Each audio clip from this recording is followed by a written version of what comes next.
First of all, I'd just like to acknowledge the atmosphere at DKR Saturday night. I got a chance having the day off Saturday to watch kind of the TV copy of our game. And sometimes when you're in the moment coaching, you don't get a full appreciation and perspective on the atmosphere that it was. And it was awesome. And, we can't thank our fans enough for their support all season long at DKR as well as on the road.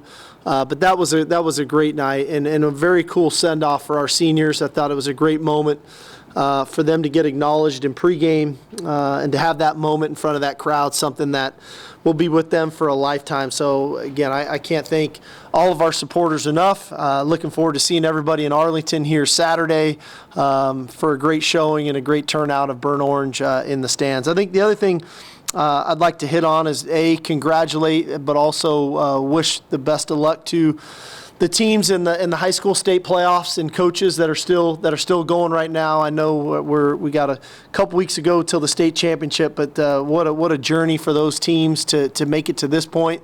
I've got to know a lot of the coaches in state, and I know a lot of the great coaches and the hard work that gets put in by them and their team. So just want to continue to wish you all luck and congratulate you on the journey so far. We'll be watching. We always try to watch every chance we get, so that's pretty cool. As just far as the ball game and a little bit of a review from the Tech game, man, I thought our defense and special teams were really just terrific Friday night. We really controlled the field position in the game. Anytime you can, create 3 turnovers, have a turnover on downs, block a punt, return a kickoff for a touchdown, and create explosive returns in the punt return game, as well as when you punt the ball to pin them down deep in their own end twice.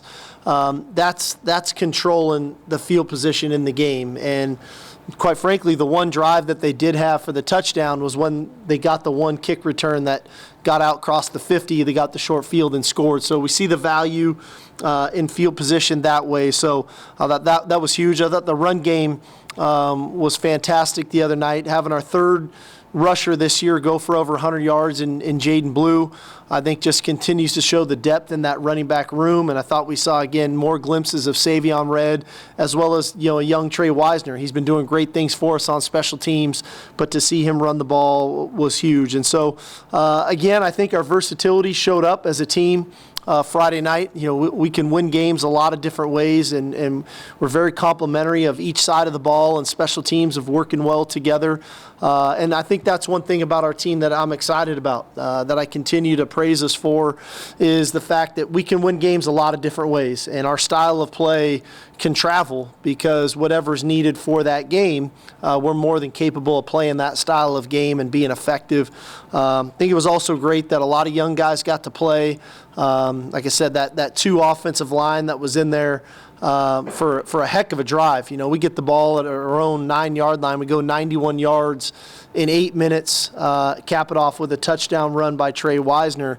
But to think that was all young players in there. It was Jonte Cook, it was DeAndre Moore, Trey Wisner, Juan Davis, a lot of all of our young offensive linemen, Jaden Chapman, all those guys were in there. Obviously, Arch was in there, a couple really good third down conversions. So that was a heck of a drive for those guys, 13 plays to cap it off with a touchdown. So encouraged by that as well, that our younger players are developing and that people got a chance to see them. Because you don't always get to see them live in game, but we see them a lot in practice and their development. So a lot of good came out of Friday night. We know, we're headed to Arlington Saturday. 11 a.m. competing for a Big 12 championship, and quite frankly, that's been our mission and that's been our focus all year, was to be champions this year, and we've earned that right. And we've got ourselves in position to do that. To think, in the last 27 years here at Texas, there's only been 3 conference championships.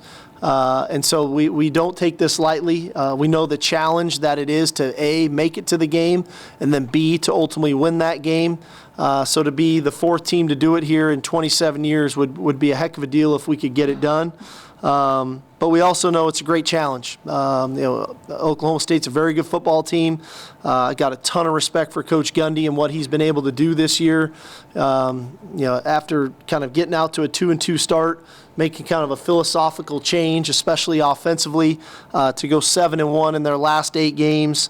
A very good team and making adjustments. They're a great second half team when things aren't going their way. Most notably, the last couple weeks, their ability to adapt to the game. And so we know it's going to be a 4-quarter game. We know it's going to be a heck of a challenge for us.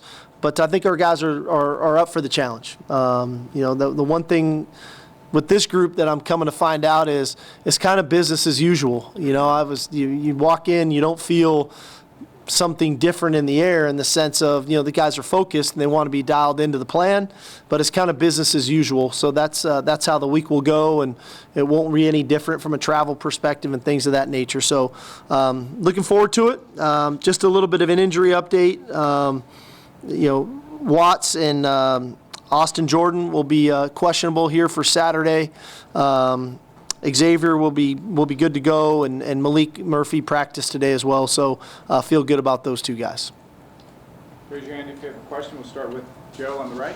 On Saturday, were you wanting to get Oklahoma again, or did you want to see a new opponent in Oklahoma State? And then what do you see from Oklahoma State's run game with Ollie Gordon? Yeah, no, it didn't matter. At this point, at this stage, we've been on this kick all year. We've been focused on what we need to do and being enamored with what we need to do. I think in a unique way, it's kind of fitting that we're playing Oklahoma State in the Big 12 championship game, knowing we didn't get an opportunity to play each other in the regular season. With us leaving the Big 12 and some of the great games and the matchups that have gone on kind of over the years and historically. So for us to be able to play in the Big 12 championship game, it's kind of fitting, knowing, hey, we're going to be playing OU every year moving forward. So that part's kind of fitting. Ollie Gordon's a heck of a player, and they have done a great job offensively of leaning into him. And he really signifies who their team is. I feel like he gets stronger as the game goes on, like a lot of big physical backs do. A lot of his best runs come in the second half when teams wear down. He has, the hard yards, the tough yards in between the tackles, but yet he has the big play, explosive play ability to create those long runs. And they've got a variety of run schemes with him, and they do a heck of a job out of the pistol formation where they can get to all their runs, and a lot of them look the same. And so your defensive line, your linebackers have to do a great job of fitting those things, and then you've got to tackle. And generally with a guy like him, one guy's not enough. And so our ability to populate the ball Saturday and making sure we're fitting these runs right is going to be really critical. Good luck, Coach. Danny? Steve, what do you think Quinn learned in the Oklahoma State game last year, and how much growth have you seen from him since Stillwater? Well, that's part of the games like that are part of the growing pains of playing the position. When you get on the road and you get in a hostile environment, and early on things are going your way, and then things start not going your way for a variety of reasons. In that game, we had a couple opportunities for some big plays, and we didn't pass protect very well for him. Then we had a couple opportunities for some big plays. We didn't catch the ball very well for him. And then all of a sudden he misses a couple throws, and those types of things can snowball on you. And I think the biggest thing that I've learned, and I think Quinn has learned, and that I've learned about him, is his demeanor when things at times this year haven't gone great. For example, the interception Friday night when he was trying to hit the fade to A.D. Mitchell, I thought his poise, his composure really showed through, and he was able to come right back and still execute at a high level.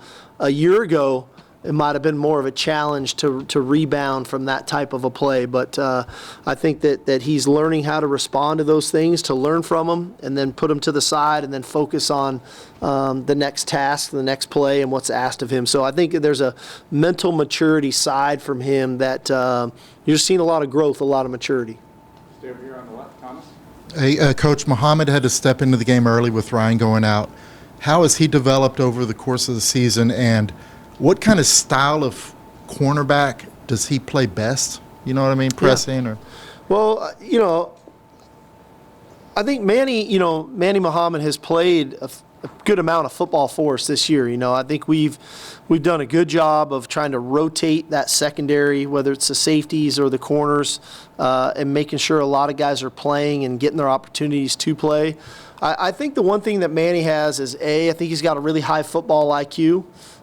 So his recognition of things and formations and motions and whatnot is pretty high.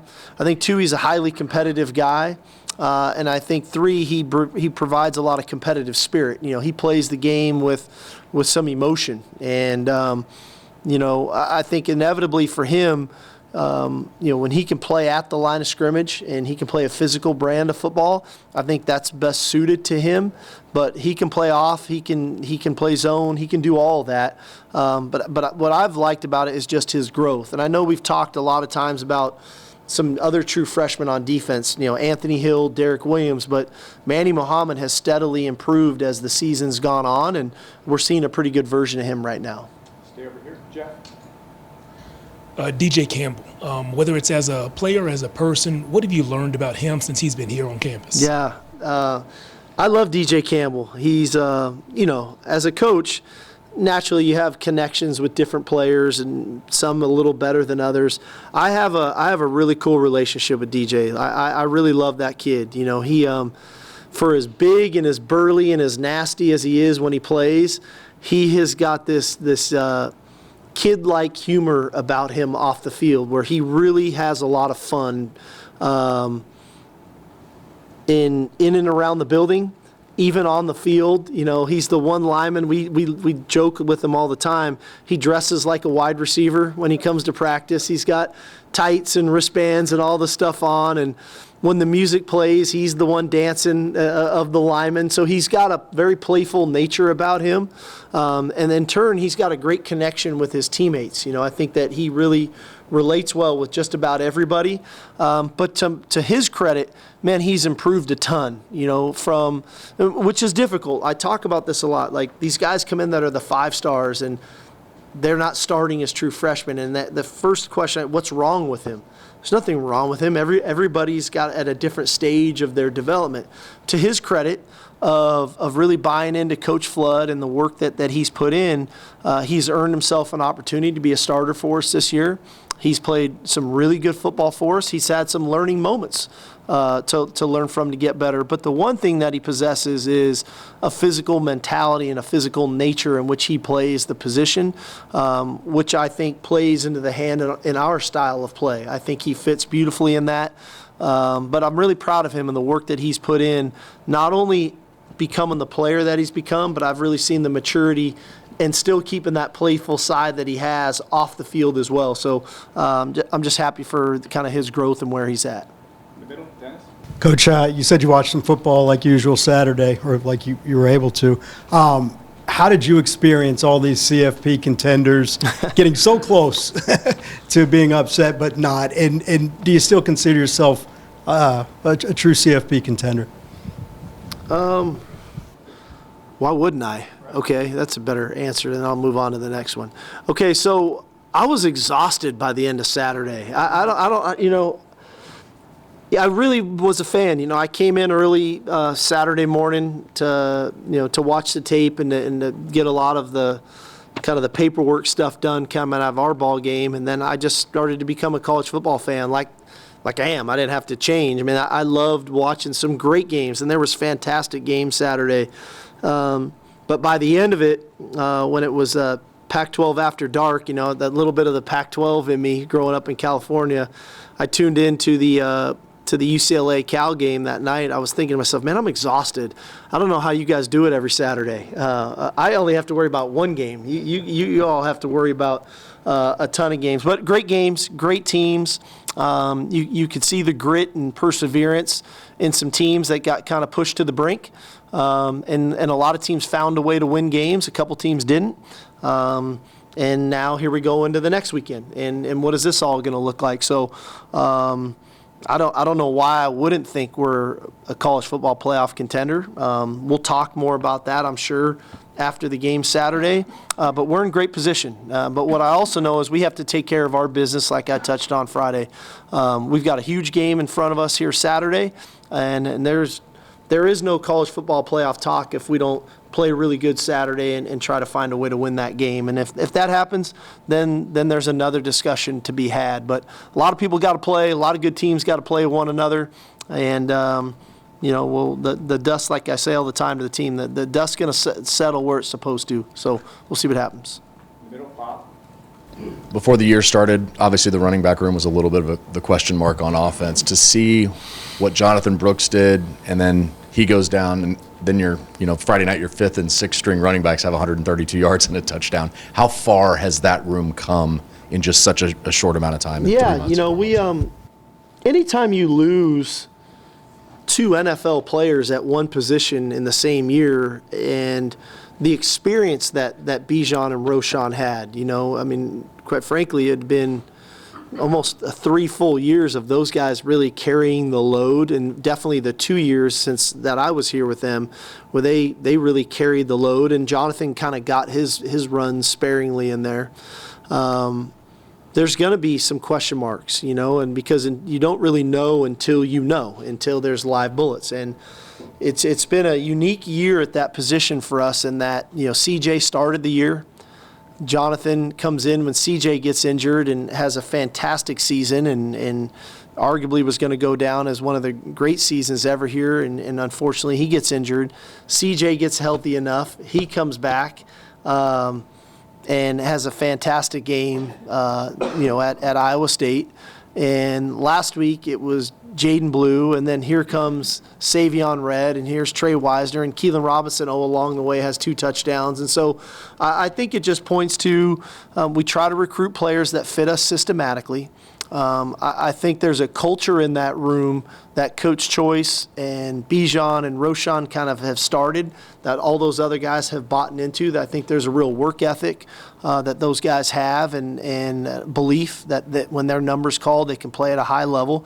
I think there's a physical brand of football that those guys play with. When they watch them run, you go all the way to Trey Wisner at the end of that game, the way he was running that ball was not much different than Savion Red or Jaden Blue or Ced Baxter or Jonathan Brooks. I think there's a mentality in which those guys run the ball. And so, again, it's a credit to all parties involved of the development of all the players in that room, and we got a ton of confidence in those guys. And so, we're in good shape today. I think our future is very bright moving forward in that room. And but as everybody knows here, that room's really important to me because of, we're at our best as a team when we can run the ball well. We can control the game. We can go fast. We can slow it down. We can help the defense. We can help the play action pass and the quarterback. We force people to deploy people to stop the run. That helps the passing game. So all in all, that is a huge component to what we do. And knowing that we've got multiple guys in that room that we can lean on is big for us. On your far left, Chip. Steve, Tavondre and Byron Murphy are the 2 highest rated interior defensive linemen in FBS according to Pro Football Focus. Is Tavondre the Big 12 Defensive Player of the Year? Who do you make the case for the awards? Yeah, no, I think that's a fair question. They're both have had fantastic seasons. I believe they're the best tandem in the country from what I can watch and the teams we've played against. And they work so well with one another. They're different styles of players. Sweat is got such athleticism for a big man and can impact the game in a variety of ways. He can rush the passer, he can defend the run and make critical plays on a lot of these 4th down stops and 3rd down stops.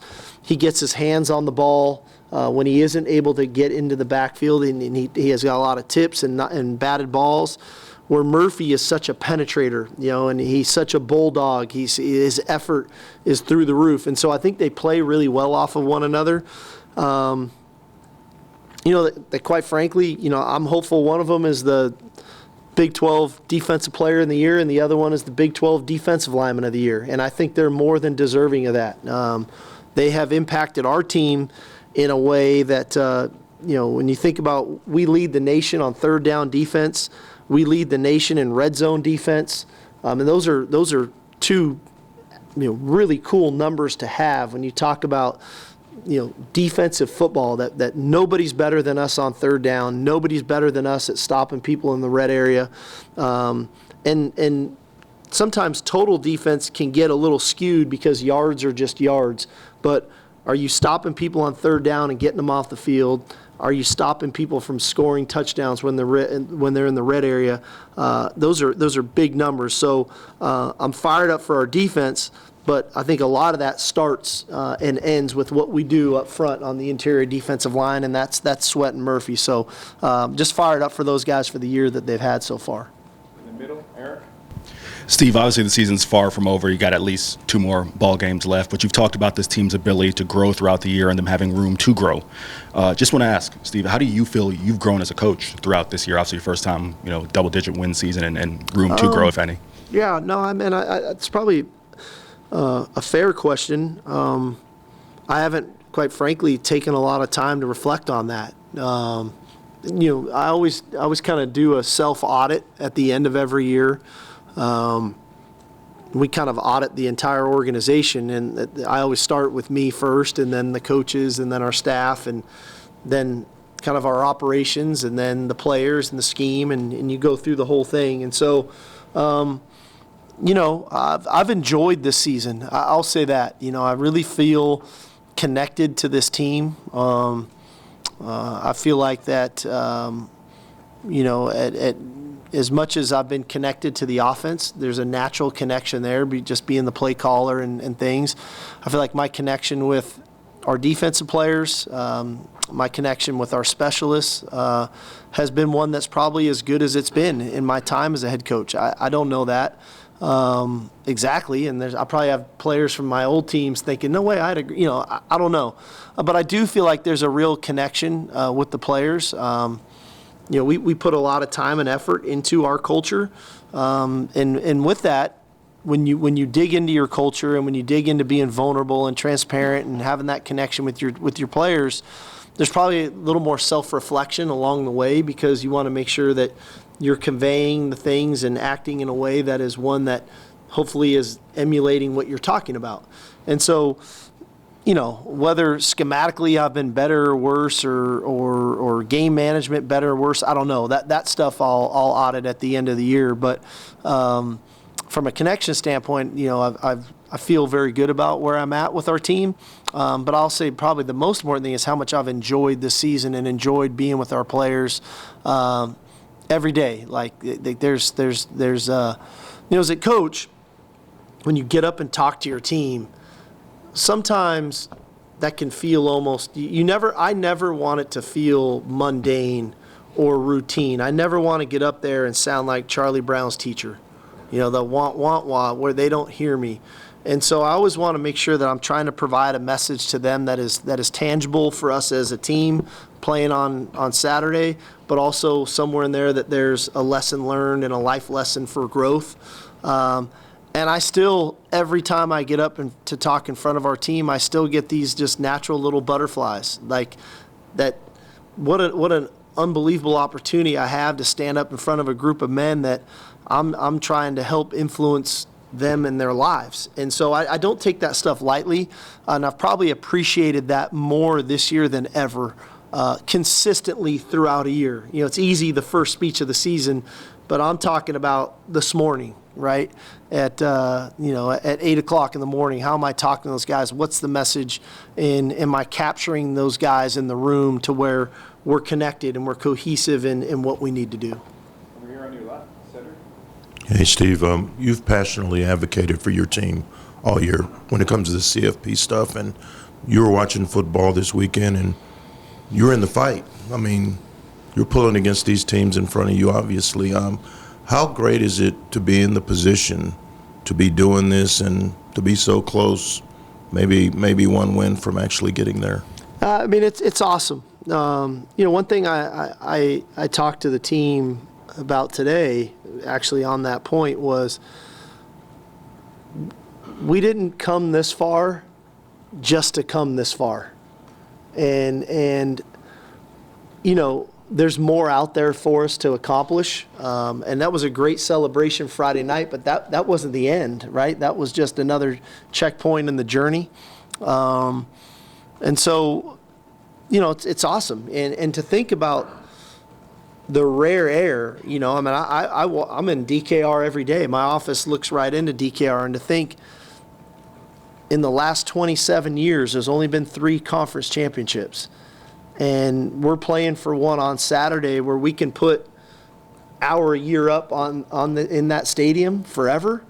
That means a lot, you know. That's something that we don't take lightly. Like, that's a big deal. And so we're fortunate that we've stayed healthy enough to get ourselves to this point. We're fortunate that we have the depth to withstand an injury when it comes up.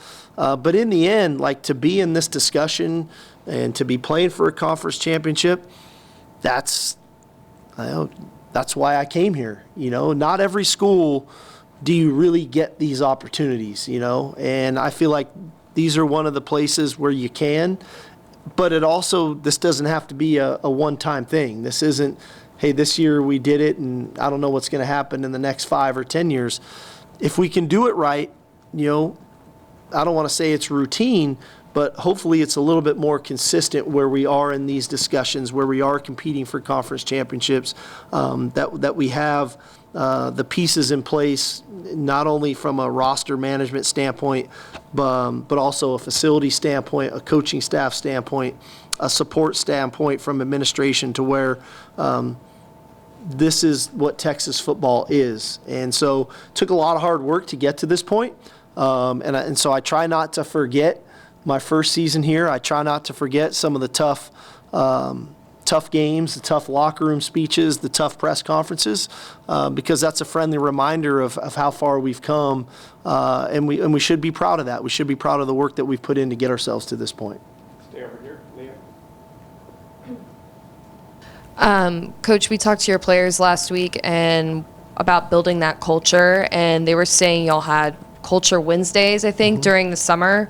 I'm just wondering where the idea to have those came from, and if you've had those every year here at Texas and at your previous stops. No, so we started Culture Wednesdays not this past summer, but the summer before, so going into season 2. So my thing is, you know, the old adage, you know, trust equals time plus consistency. And so I think one of the things you're always trying to do as a coach is build trust from coach to player, player to coach, and then player to player. But it's hard to build trust when you don't really know each other yet. And so I've always tried to do culture activities after year 1, because then you start to really get to know people and personalities and things, and you start to get an idea of who's really invested in what you're trying to accomplish, and maybe who's not totally on board, which that's okay. I totally understand all that. So we started that a year ago, and I thought that the guys really responded well to it, and they enjoyed it. And then we started doing those culture activities on, you know, Fridays before games. And I was a little bit more sporadic a year ago with that. I just did it kind of the weeks I felt like we needed it.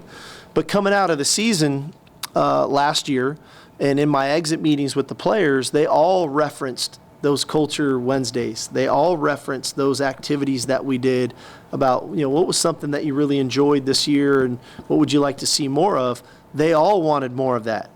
And so back to the drawing board, doing my self-audit, okay, how can we incorporate more of that, and what different activities can I do? And so we've all got coaches in the profession that we've got different relationships with, and so I leaned into a couple of those guys on different things and sharing ideas that we do and that they do.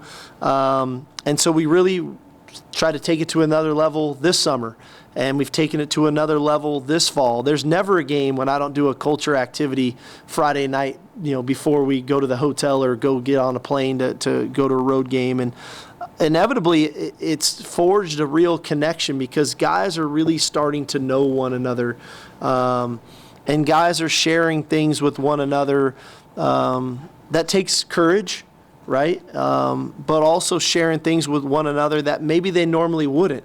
Like how simple it is to write a note to somebody in the room that inspires you and why. And you write them a handwritten card and you hand it to that person. Well, that's really powerful for you to write as a person, but imagine the feeling it is when somebody hands you a card and you read why you inspire somebody else because of your work ethic or the type of teammate that you are, or your ability to persevere through an injury, or your ability to be a scout team player, knowing you're not playing on Saturday, but you know that you have an impact on us winning a game. And so all those types of exercises, I think, have grown us to be tighter together. And sounds like, from the sounds of what the players say, that we'll be doing more of them as we continue to grow. So that's pretty cool. Have time for 3 last ones. Roger? Sark, the difference between having speed on defense and playing fast, how much of that is because I think of the last 2 games and how fast this defense plays? Is it preparation, pre-snap, Jalen, Jade getting guys where they need to be and knowing what they're doing? Yeah, no, I think there's a combination of things in that. I think you have the ability to play fast when you know what to do, right? I think anytime you have doubt or you're wondering or you're uncertain, your tendencies to play slower, your reaction time is a little bit slower because you want to make sure, am I right? And when you're playing that way, you're always going to be a step behind. So I think, I credit the coaches of preparing our players. I think, 2, you play fast when you're all on the same accord, right? When there is that great communication between your linebacker, your D-line, your safety, your nickel, and everybody's, kind of working in unison. And so you can trust that guy next to you that he's going to do his job so you can go cut it loose to go make your play. And then the third piece to it is, I think, as a coach, you just try to manage your practice habits as the season goes on. And you're always as fresh as you can be at the start of a season, and fast and physical. But as the season goes on, there's the wear and tear of it. And so, I've always been one to kind of trust my gut on different things. And so one thing that was unique last week, we didn't put pads on one time going into that game against Texas Tech. We literally just wore helmets or walked through, and we probably played as fast and as physical of a game as we've had all year from a defensive perspective and at the line of scrimmage on offense. But that's because the players earned my trust, right? And I think they knew how to practice without pads on. They knew how to walk through and still be mentally focused, and then that would allow them to play as fast as they could come Friday night on a short week. And so every week is a little bit different for us on not necessarily the structure of practice, but what we wear for that day. And I felt like that's what was needed for us to be at our best that Friday night, and it paid dividends for us. Back here on the left, Kirk. Steve, Oklahoma State's had some couple strange losses this year to South Alabama at home and then UCF. How do you assess that quirkiness, and is there a strength in Oklahoma State besides Ollie Gordon that has your respect? Yes. It is unique, but then you turn around and you think they beat, I know I can rattle off 3 really good teams in Kansas, Kansas State, and Oklahoma. Bang, bang, bang, right in a row. And we played all 3 of those teams and didn't win all 3 of those games. And so I know the quality of opponents that they are. And so, again, I don't know the exact answer why, but I know what they're capable of. And they're capable of being a very dangerous team and one that can play at a very high level and match the opponent and the quality of the opponent. And so those wins were very impressive to me. I think the one area that jumps out to me is their linebacking core. I think is probably the best one we faced all year. They've got 3 very, very good linebackers who impact the game.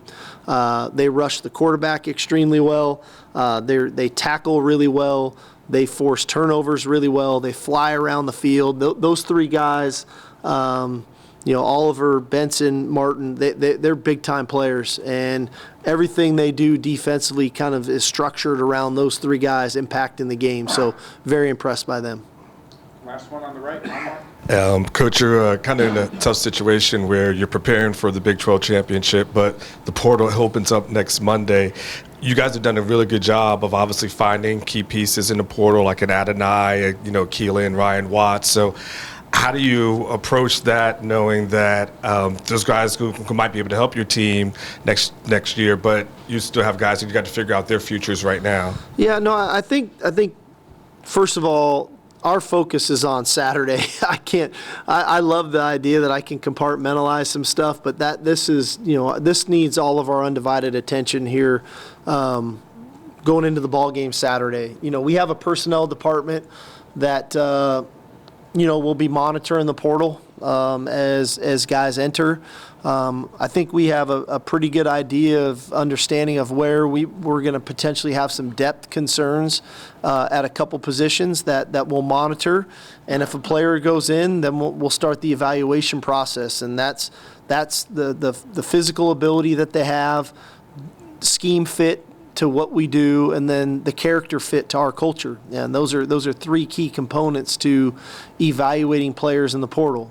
Because you always got to remember, whoever's in the portal's in the portal for a reason, and we got to figure out why they're in the portal, right? They're not all good fits for the University of Texas. So we got to make sure that they fit who we are schematically, that they fit kind of physically in the physical stature at each position of what we're looking for, and then probably most importantly that they fit culturally. And because the last thing I want to do is bring in anybody that doesn't fit what we do and how we do and why we do it.